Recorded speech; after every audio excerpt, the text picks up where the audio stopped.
বিসমিল্লাহির রহমানির রহিম।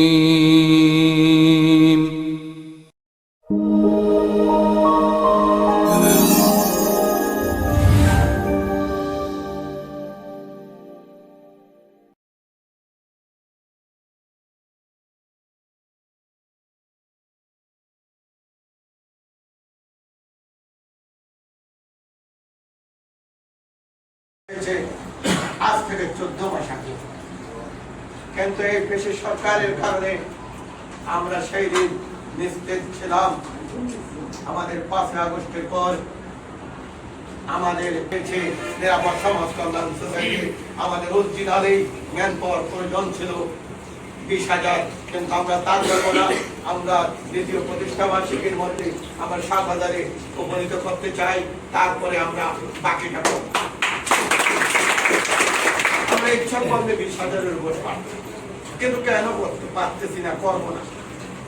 আমরা যে উদ্দেশ্য নিয়ে এই সংগঠনের কাজে দাঁড়িয়েছি, আমরা এতটুকু হলে সকলেরকে সহযোগিতা করতে পারবো এবং আমার নির্বাহী পরিষদের স্থায়ী পরিষদ নিজেরও সহযোগিতা দিতে পারবে।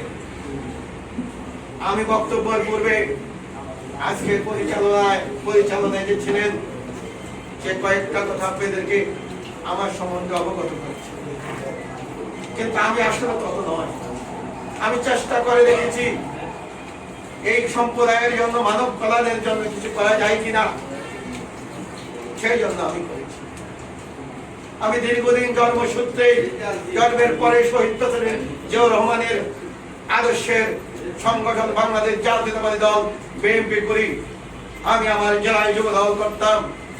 আমি ঢাকা 36 নম্বর ওয়ার্ড বিএনপির সহসভাপতি ছিলাম, তারপর পল্টন থানার 1 নম্বর সহসভাপতি। আমার নেতা এই দলের যে প্রধান মৎস্যজীবী দলের, তিনি আমাকে বলছেন, তুমি ওখান থেকে জাতীয়তাবাদী মৎস্যজীবীর পতাকা তলে আসো, এখান থেকে কিছু করা সম্ভব। আমি তার কথা 18 বছর আগে গ্রহণ করে মতিঝিল থানার সভাপতি থেকে শুরু করে মৎস্যজীবী দল ঢাকা মহানগর কেন্দ্রীয় সংসদ বিভাগ সহ আজকে ঢাকা মহানগরে দায়িত্ব পালন করতেছি। ইতিমধ্যে আপনাদেরকে নিয়ে আমার চিন্তা ভাবনা হয়েছে, পূর্বে আমি আরো সংগঠন করতাম, এনজিও জাতীয়, তাও যে শাহবাগ সংস্থা শাসনা। এই সংস্থার মাধ্যমে আমি 3 বছর কাজ করেছি। আমি বিদেশি অর্থায়নে আমার জেলা 10টা স্কুল প্রতিষ্ঠা করেছি।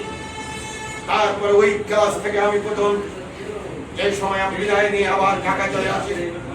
333 জন এসএসসি পরীক্ষার উন্নীত আমি সহায়তা করেছি এবং পাস করেছি। আমি আমার জেলায় গেলে গর্বের সাথে মুখ ফেটে ভরে যায়, তার কারণ সকলের শ্রদ্ধা সম্মান আমি পাই। আমি কোন ছেলের কাছ থেকে 100 টাকা করে নেই, আমি ডোনার সমন্বয়ের মাধ্যমে এবং কিছুটা হলেও নিজেদের অর্থায়নে করেছি।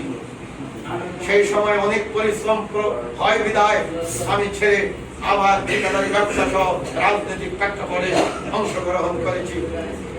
এখন অংশগ্রহণ করার পরে আমি শুধু নির্যাতনের শিকার হয়েছি। এই দল করতে যে সেই দল নাম বাংলাদেশ জাতীয়তাবাদী মৎস্যজীবী দল। আমি একাধারে দীর্ঘ সময় জেলে জুলুম হলিয়া সহ অনেক কিছু নির্যাতিত হয়েছি। তারপরে দেখলাম আপনাদের মাধ্যমে জনগণকে নিয়ে কিছু করা যায় কিনা। সেই পূর্বের ন্যায় আবারও নিরাপদ সমাজ কল্যাণ সোসাইটির আমার 2 ভাইকে নিয়ে, অর্থ সম্পাদক এবং জেনারেল সেক্রেটারি রকিবউদ্দিন নয়নকে নিয়ে আমি যাত্রা শুরু করলাম। তারপরে 7 সদস্য বিশিষ্ট নির্বাহী পরিষদ গঠন করলাম। তারপরে স্থায়ী কমিটির 14 জন গঠন করলাম।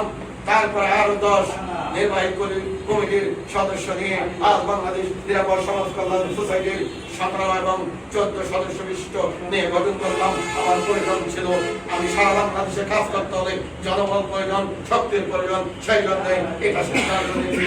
গতকালকে প্রজেক্ট প্রোফাইল হিসাবে প্রজেক্টের জন্য 4 জন এই 2 পরিষদ থেকে আমি নিয়োগ করেছি।